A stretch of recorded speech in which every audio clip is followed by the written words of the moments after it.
Wondering why I'm wearing these? You might have a pair too.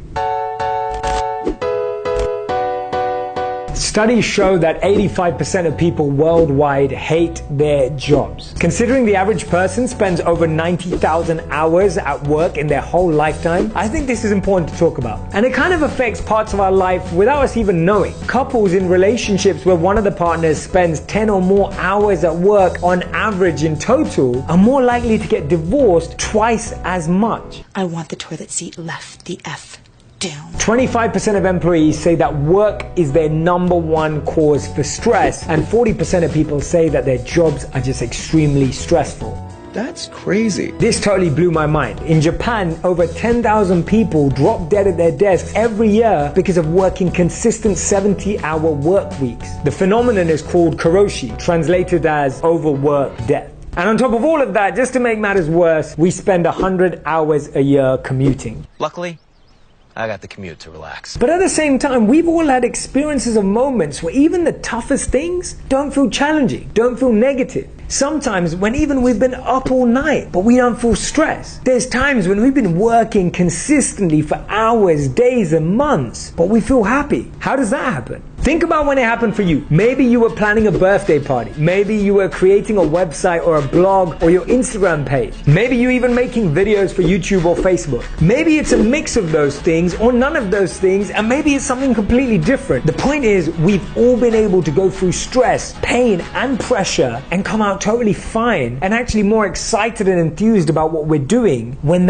what we're doing is what we love. And that's why Kelly McGonigal in her book, The Upside of Stress, says that when you're doing something that you love, something that's meaningful, something that's purposeful, you're able to go and experience greater heights of stress than you ever have or thought possible.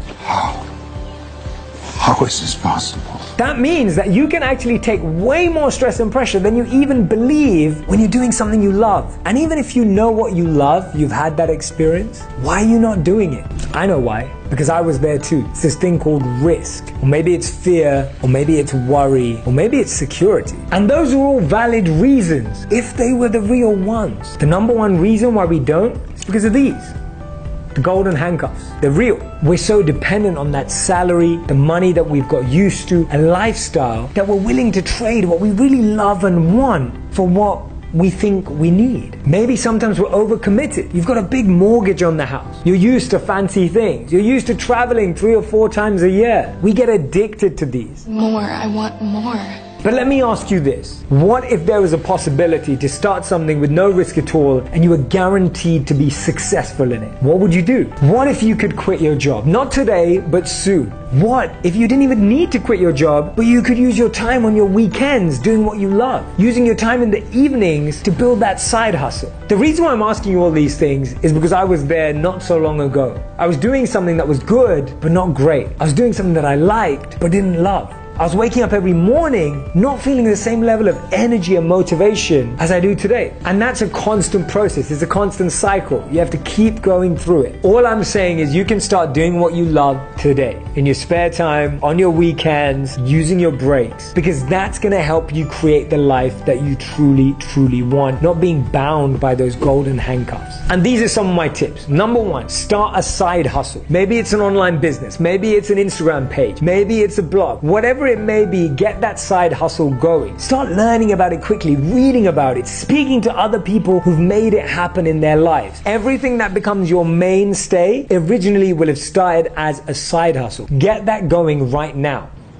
Okay, I will. Tip #2, don't waste your weekends and evenings on Netflix. Please use them to be creative, express yourself, connect and network with the right individuals. Go out to events, go and do a course, go and do an online course. There's so much access out there to knowledge. Use your time wisely to be educated more than just being entertained. And #3, experiment and test.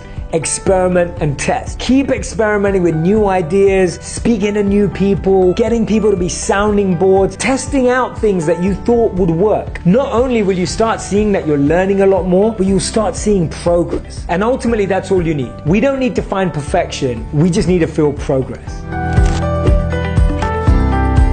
I am so grateful that you're watching my videos right now, and I hope that you're going to go on and watch so many more. But before you do that, make sure you subscribe to this channel so that you can find out about the videos as soon as they launch. Press the like button and leave a comment, and let's keep making wisdom go viral together.